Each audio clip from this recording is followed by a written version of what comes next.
Hello guys, welcome back to the another video. तो कैसे हो आप लोग? आई होप अच्छे हो। स्वागत करते हैं आपके एक नए वीडियो में। आज के वीडियो में हम बात करने वाले हैं इन्फोसिस के दो टॉप टेक्निकल रोल के बारे में, जिसमें सबसे पहला है, यहाँ पे देख सकते हो, एसपी, और सेकेंड जो है वो डीएससी है। एसपी मतलब जो होता है वो स्पेशलिस्ट प्रोग्रामर के लिए होता है, और यहाँ पे डीएससी मतलब होता है डिजिटल स्पेशलिस्ट इंजीनियर।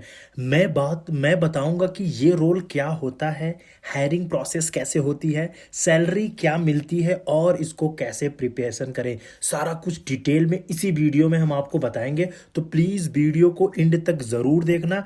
अब हम सबसे पहले स्टेप पे आते हैं। हम बात करने वाले हैं, यहाँ पे देखो मैं स्क्रीन पे लिख के, बाद मेरे पास अभी टैब नहीं है क्योंकि मैं ऑफिस में हूँ।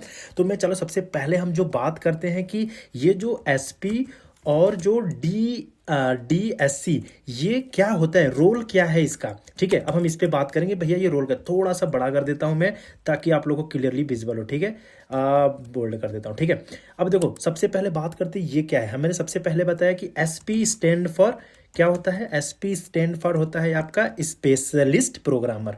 ठीक है, स्पेशलिस्ट प्रोग्रामर, राइट। ये रहा स्पेशलिस्ट प्रोग्रामर। ठीक है, अब दूसरा डीएसई। अब ये क्या होता है, डिजिटल डिजिटल एस मतलब क्या होता है, एस मतलब जो होती है वो स्पेशलिस्ट इंजीनियर, स्पेशलिस्ट। ठीक है, स्पेशलिस्ट इंजीनियर। ठीक है, ये होती है। अब हम इसमें बात करते हैं। सबसे पहले इसमें क्या होती है, जो एसपी होती है, एसपी रोल में एक हाई लेवल की कोडिंग होती है। मैंने इसमें क्या बोला, इसमें जो होती है वो हाई लेवल की कोडिंग होती है।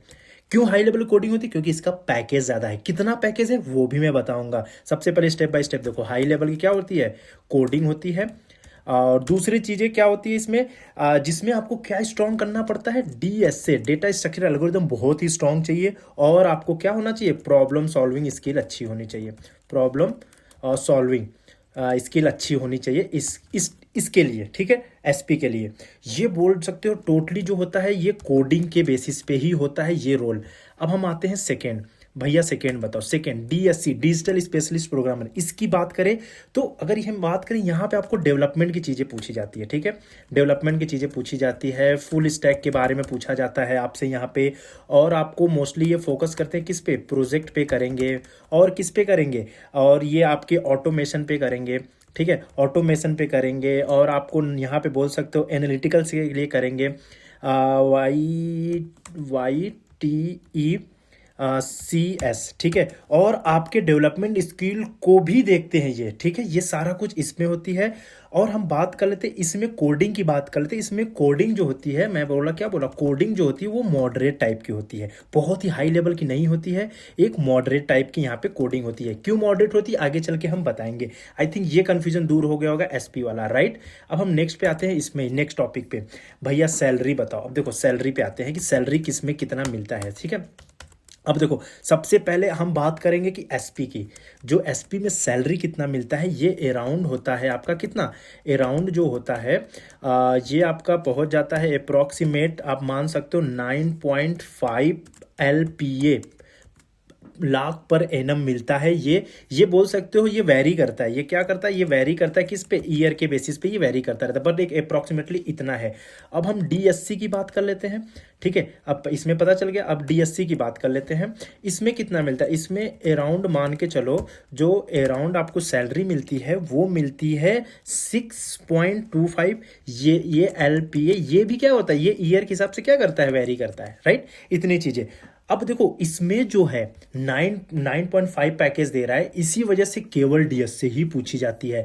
अब इस वाले में जो है आपसे डीएस से कम लेवल की पूछी जाती है, तो पैकेज कम है। इसीलिए मैं बार बार बोलता हूँ भाई, डेटा स्ट्रक्चर एल्गोरिदम पे फोकस करो, फोकस करो अगर अच्छा पैकेज लेना है तो।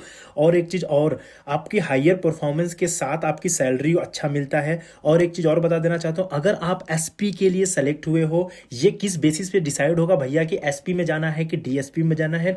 ये जो आपका टेस्ट होगा, जो आपकी रिक्रूटमेंट प्रोसेस होगी, जो आपका ऑनलाइन कोडिंग टेस्ट होगा, उसके बेसिस पे डिसाइड होता है कि बंदा अच्छा किया है तो उसको ये रोल के लिए भेजो, बंदा उसमें थोड़ा गंदा किया है तो ये रोल के लिए भेजो। बट इस स्टेप बाय स्टेप हम दिखाएंगे। सैलरी हो गई। अब हम एक चीज और बताते हैं आपको, रिक्रूटमेंट प्रोसेस। भैया रिक्रूटमेंट प्रोसेस बता दो, इनका रिक्रूटमेंट प्रोसेस क्या है। ठीक है, रिक्रूटमेंट रिक्रूटमेंट प्रोसेस की बात करते हैं। ठीक है, अब इसमें क्या है, ठीक है, सबसे पहले क्या होता है, पहला देखो ऑनलाइन टेस्ट होता है। ठीक है, ऑनलाइन टेस्ट होता है। ये टेस्ट क्या होता है, ऑनलाइन टेस्ट किसकी होती है, कोडिंग की टेस्ट होता है। ठीक है, अब ये कोडिंग की टेस्ट होता है जिसमें जिसमें दोनों के लिए ये टेस्ट एक ही होता है जो कॉमन टेस्ट है। क्या है, कॉमन टेस्ट होता है फॉर बोथ। किसके लिए, सबसे पहले एसपी के लिए एंड आपका बोल सकते हो डीएससी के लिए, इन दोनों के लिए कॉमन टेस्ट होता है। जिसमें क्या पूछी जाती है, जिसमें जिसमें आपसे क्या पूछी जाती है, टोटल कितने क्वेश्चंस होते हैं भैया, टोटल 3 कोडिंग क्वेश्चंस होते हैं, 3 कोडिंग क्वेश्चंस होते हैं। ठीक है, और एक चीज़ और, टाइम कितना होता है, टाइम कितना होता है भैया, टाइम जो होता है वो 3 आवर का होता है। ठीक है, 3 आवर का। अब एक चीज़ और, अब क्वेश्चन का लेवल क्या होता है, डिफ़िकल्टी लेवल बता दो भैया। मैंने क्या बताया, जो क्वेश्चन का लेवल है, डिफ़िकल्टी बता देता हूँ मैं क्या होती है डिफ़िकल्टी। एक जो होती है वो इजी होती है, एक जो होती है वो मीडियम होती है।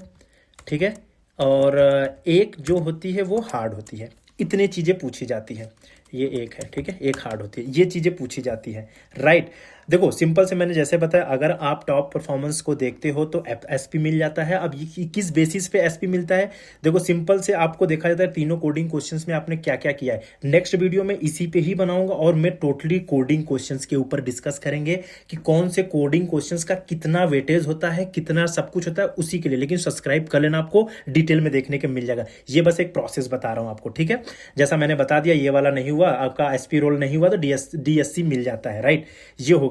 चलो अब हम बात कर लेते हैं कि एलिजिबिलिटी क्राइटेरिया। भैया इसकी एलिजिबिलिटी क्राइटेरिया क्या होती है, एलिजिबिलिटी क्राइटेरिया की बात कर लेते हैं हम। एलिजिबल, ठीक है, ये कौन कौन से लोग एलिजिबल होंगे, देखो इसमें हम बात कर लेते हैं तो BE वाले होते हैं, राइट, BTech वाले होते हैं, राइट, और आपका जो होता है M.E वाले होते हैं, राइट।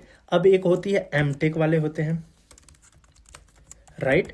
अब एक चीज़ और, यहाँ पे एक पाइप दे दो भाई, हाँ, MTech वाले होते, और एक और MSc वाले भी होते। इतने लोग एलिजिबल हैं। ठीक है, MSc, इतने लोग एलिजिबल हैं। बैच, कौन से बैच की बात कर लेते हैं, 2026 पास आउट।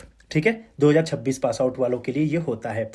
राइट, इतना क्लियर है। अब नेक्स्ट पे आते हैं। नेक्स्ट अब हम बात करते हैं कि इसके रिक्रूटमेंट प्रोसेस, जैसा मैंने यहाँ बताया कोडिंग टेस्ट होता है। अगर आप लोग कोडिंग दे देते हो तो आपका टेक्निकल इंटरव्यू होता है। ठीक है, यहाँ पे ही था यार, मैं भूल गया कॉमा, हाँ, इसके बाद क्या होता है, टेक्निकल इंटरव्यू होता है, टेक्निकल इंटरव्यू होता है। अब टेक्निकल इंटरव्यू बाद क्या होता है, last HR interview, HR interview, right. इतने चीज़ें हो जाती हैं, राइट। ये हैं इसके पूरे जो है प्रोसेस, आप बोल सकते हो। अब हम नेक्स्ट वीडियो में देखो आपको सिंपल से बताएंगे, जो कि कोडिंग बताएंगे, कोडिंग में क्या क्या सिलेबस होता है, कौन कौन से चीज़ें आपको पढ़ना चाहिए, और आपको प्लेसमेंट से रिलेटेड स्ट्रेटजी बताएंगे। ठीक है, कि कैसे आप प्रिपेयर करो, अपने अकॉर्डिंग प्लान कर लो। तो ये है इसकी बेसिक रिक्वायरमेंट। पैसे ज़्यादा हैं तो प्लीज़ इस फॉर्म को फिल कर दो। यही है यार इन्फोसिस की तरफ से जो है प्लान। तो प्लीज़ चैनल को सब्सक्राइब कर दो, और प्लीज़ यार प्लीज़ सब्सक्राइब कर देना, क्योंकि मुझे एनी हाउ 10 के सब्सक्राइबर चाहिए आप लोगों के लिए। मैं बहुत ही मेहनत करता हूँ भाई। तो सब्सक्राइब करो, नेक्स्ट वीडियो का वेट करो जिसमें कोडिंग से रिलेटेड चीज़ें मैं बताने वाला हूँ। मिलेंगे नेक्स्ट वीडियो में, तब तक के लिए बाय बाय।